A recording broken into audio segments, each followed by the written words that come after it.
Australia win the third test over there in Indore. Geez, it would have been nice if we didn't have that collapse back in Delhi, the Delhi disaster, the broom. But speaking of brooms, we've avoided the sweep of the series. And it really came down to an excellent performance from Nathan Lyon. We'll go through his numbers in just a second. But he did have 11 wickets in the test match, and you rarely see it. India batted first, and we had this early dominance with them getting skittled for 109. And Matt Kuhnemann, we got to talk about him. Matt Kuhnemann took 5. 3-4 weeks ago, wasn't even on the tip of anyone's tongue. He wasn't even in India, and he gets flown in there later.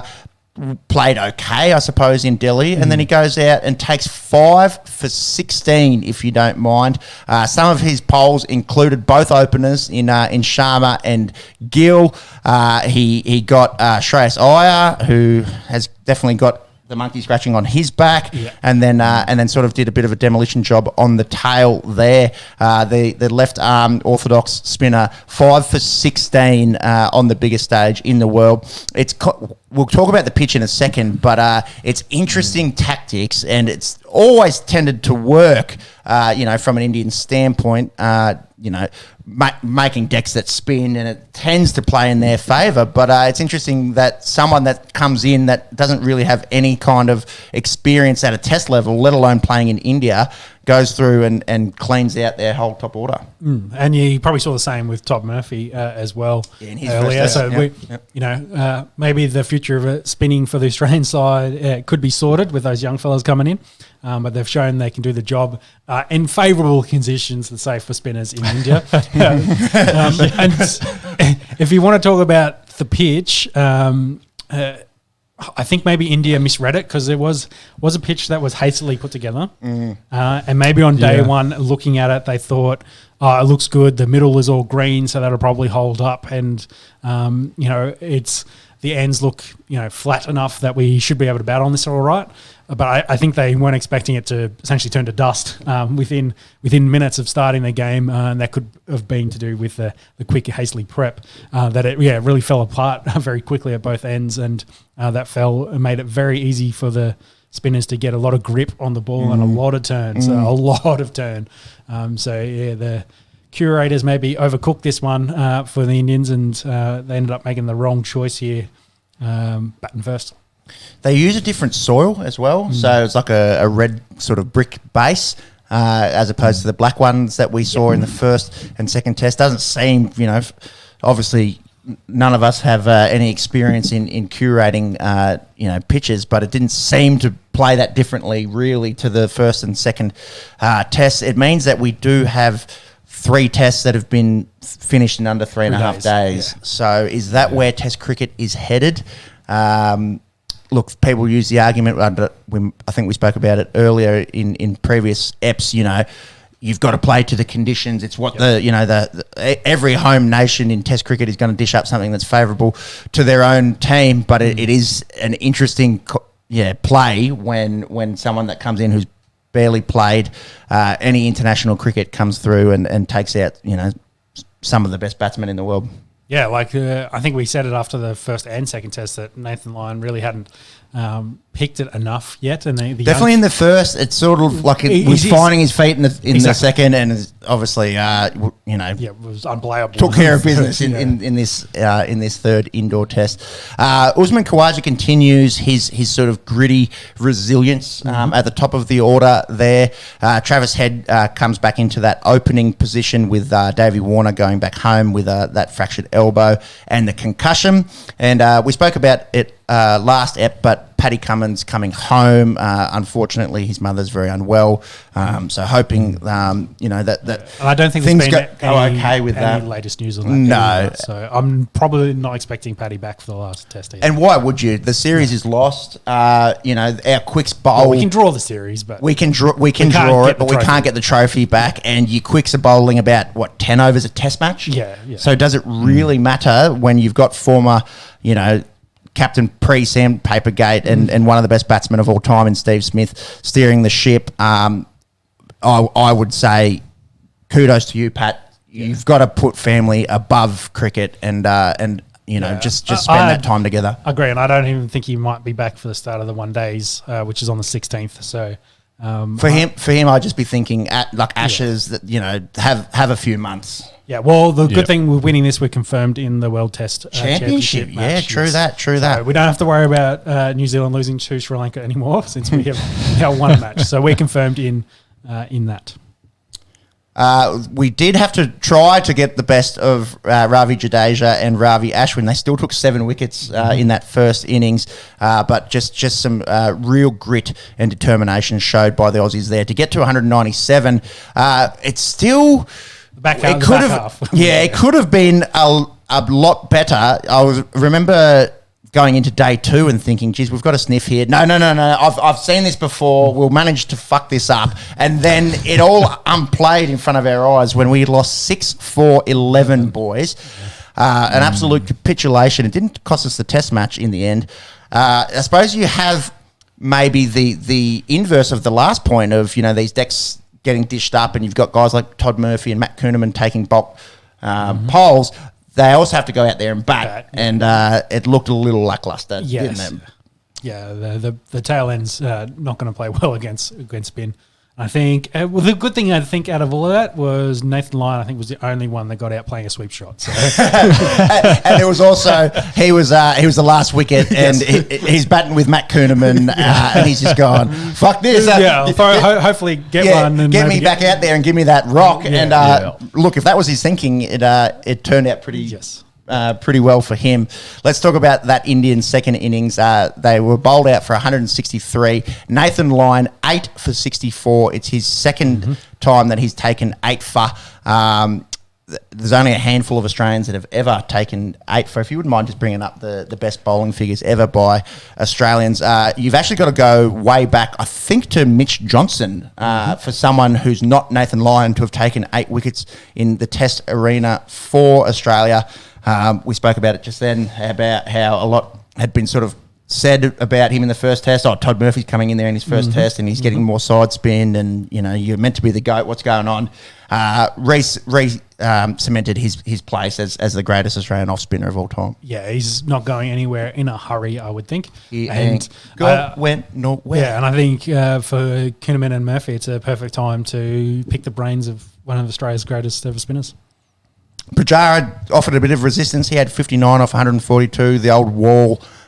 He's very good at that conventional test cricket and kind of something that our boys may have needed to model their game around in that second test where wickets are falling around you, and he was just front foot, wall, block out. But it was Nathan Lyon that ended up getting Pujara, and we skittled him for 163. The Steve Smith catch to get Pujara, which I think was the turning point very much in that match, was as the captain, it was a crazy dive to his right after going left to pull it off to get essentially the breaking wicket, and they worked through the rest of the side very, very quickly. So, I think it was a massive moment in this test match. Let's roll into the Australian run chase. We only needed 76 runs to win. It's these chases which kind of make you more nervous.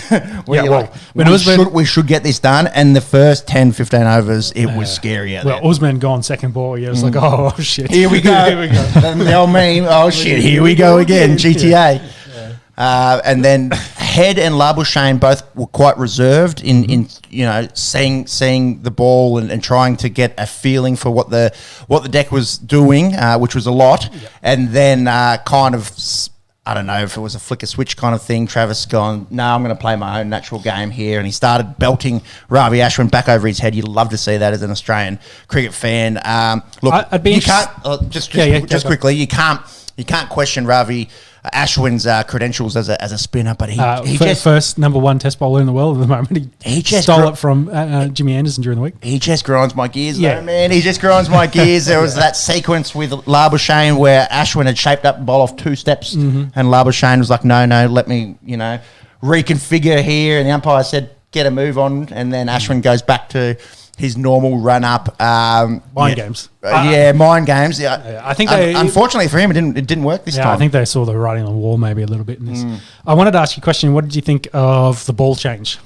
Well, it didn't help. Like, it was after that ball change that things really started to come undone for him, didn't it? It was interesting because I think talking ahead after the match, or it might have been Amanis, they basically said, "Oh, we didn't have any extra, a message from coming out of the dressing rooms to change a player to go more aggressive or anything." I think they just felt at that time in the match, and maybe with the break, while they changed the ball over, that they maybe reassessed where they were, and they're like, "Hey, we're in this. We're now in. We're now confident." And then they started going after it, and the runs ahead to get quickly tumbled, and unfortunately for Head, he was one short of his 50. But hey, I don't think he would have given two fucks if I'm being honest. On Travis Head, whoever's idea it was to exclude him from that can't play first spin, test, bruh. Oh man, they got some egg on their head. Seriously, he played that traditional opening role of seeing it off, and you're going, geez, this isn't Travis Head, and then he just went bang. Yeah, I don't know whether it's the change because he is opening instead of, what would he, if he played in the first, he would have been, fifth? So whether that was a big difference in the reason why he's been playing well in India.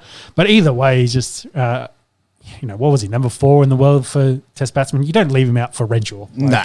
Come on. And with due respect to Matt Renshaw, has been in there in that Australian cricketing system for quite some time. But you don't drop a bloke on a heater, especially after Pick your best sticks. What he did in the Australian summer. It did not warrant his dropping in that first test. And look, a little bit of I told you so kind of a moment for Travis Head in sealing the deal for the Aussies, who get their first win in India, I believe, in the last 6 years. Obviously, we haven't won a series there for 20 odd years.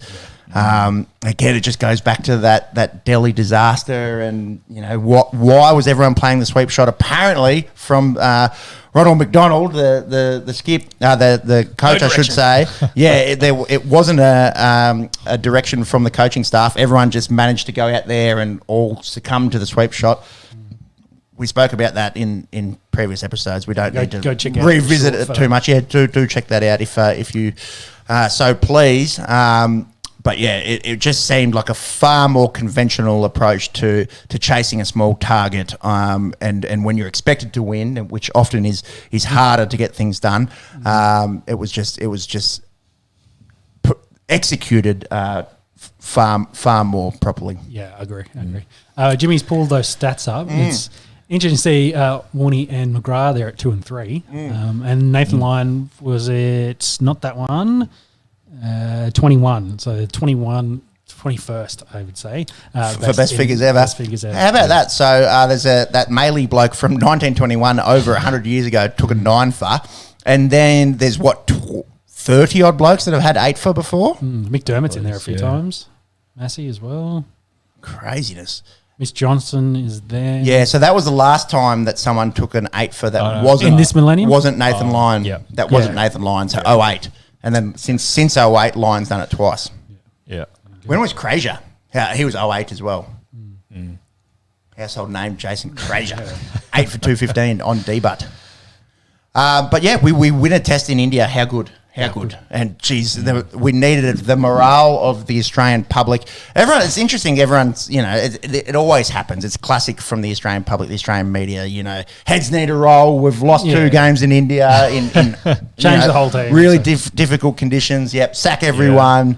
And then they go out and they say, well, look, we can play Test cricket in India. It's just these tiny, it's half a session, which is losing us Test matches at the moment. So if we can work out how to get through, these half sessions when the pressure starts really building and blokes are dropping off left, right and centre, and we show a little bit of resilience and have, I hate to say it, a Pujara type that can go in there and just be a brick wall and see off a bit of the ball under those pressure circumstances.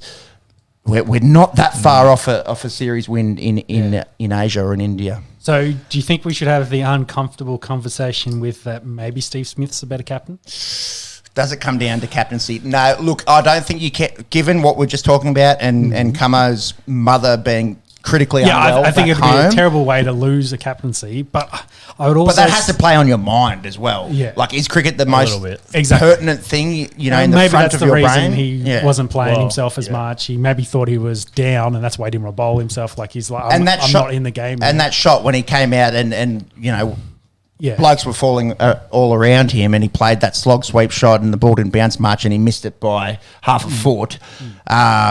Given the the news of his mother being very unwell, you start thinking, okay, well, maybe that plays into the decision making there. Yeah, his mind was somewhere else. Exactly, and understandable. Yeah, but you can't hide the fact that this Australian team looked better when they were in the field. Like, I think Steve Smith's decisions on rotating the bowlers and when they did the changes really worked well, and the change in like strategy and the guys coming in when they were rotating the spinners and really off-put the Indians and really, I think, broke a lot of their partnerships.